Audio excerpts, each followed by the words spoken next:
Nagpagula karon og datos ang probinsyal nga panggamhanan sa Davao de Oro as of alas 8 karong adlaw'ng Sabado, Pebrero 21, 2026 nga miabot na og 376,328,930 pesos ang damyos sa Agrikultura nunot sa sagunsong pag-ulan ug pagbaha sa Shear line nga nasinati sa Davao Region.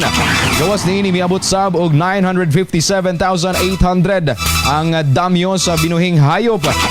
Upat na sab ang gideklarang namatay sa maong probinsya o ganaa sa 19,650 ka mga pamilya ang naapektuhan kung 65,416 individuals.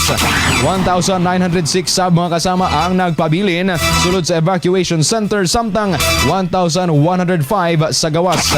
Subay sa maong datos, 5 ang naguba nga mga tulay, 2 ang totally damaged ug 3 ang partially damaged sa maong probinsya.